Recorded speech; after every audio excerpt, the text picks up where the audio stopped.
Peter D. Merland, H.M. Coroner.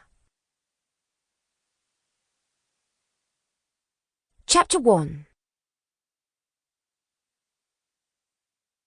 Over half of the sitting room is now a bright, brilliant, dazzling yellow.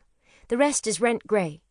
Whoever designed these flats in the 1970s in Bracknell never thought about the fact that the windows are too high to let you see out unless you stand up, and too narrow to let the light in when the sun is low over the tower blocks opposite. It can get you down if you let it. But this place where they have arrived is so much better than the prison they have escaped. Valerie has been singing along, but now she picks up her mobile and turns down the volume on the radio. "Sorry, who did you say you are again?" Less than 2 minutes later, because that's all it takes, she is perched on the edge of the imitation leather sofa, as if she has somewhere to go, knowing that there is nowhere to go from here. Noticing that the spring sunshine has rubbed off from the paintbrush to the remote control to the cushion. The news leaving its fingerprints all over her life. "Oh, Mum," she says. "Not Mum, not now." There is no point in singing any longer. The reporter is ill at ease, looking over his shoulder as if he is about to be attacked, but in fact the destruction behind him is something to do with a tsunami, not a war. It is all a long way away, and the news leaves the victims picking through the wreckage and switches instead to people chanting the name of their new president and celebrating in their thousands. A young man with a child on his shoulders cheering to the cameras above the surge and the swell of the chorus. "This is what hope feels like," he shouts. That's how Valerie's come to think of herself recently.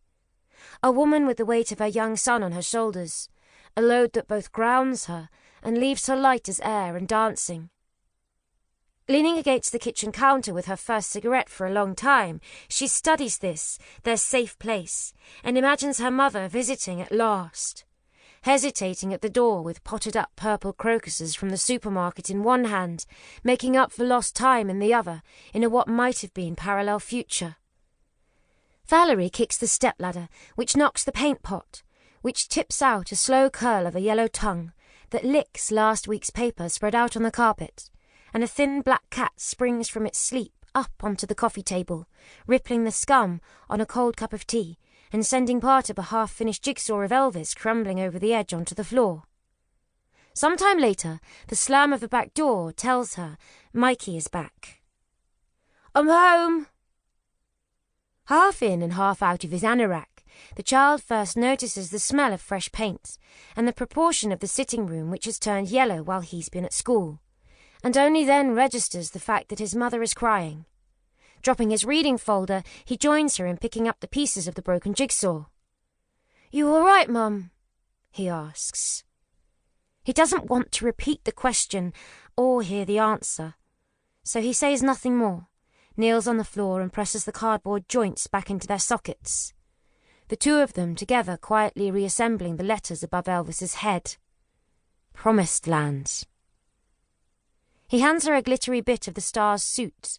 She slots it into place. "Come and sit here, you," says Valerie, patting the sofa. She budges up a bit. He sits cross-legged at the other end, picking at the hardened piece of glue on his school trousers which has not come out in the wash. "What's happened?" he asks. "Is it him?" It is a physical pain in her chest, the knowledge that this is the first thing that occurs to him. Only 9 years old and looking over his shoulder.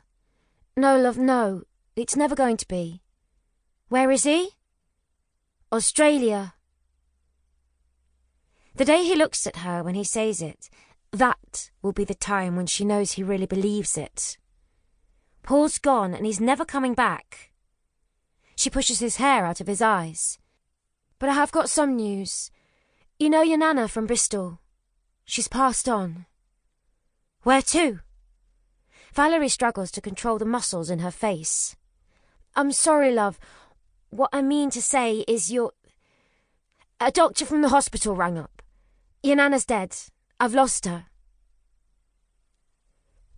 Mikey has lost a lot of things, like his swimming trunks, for instance, and he has managed to get by without telling anyone that all term. But he's never lost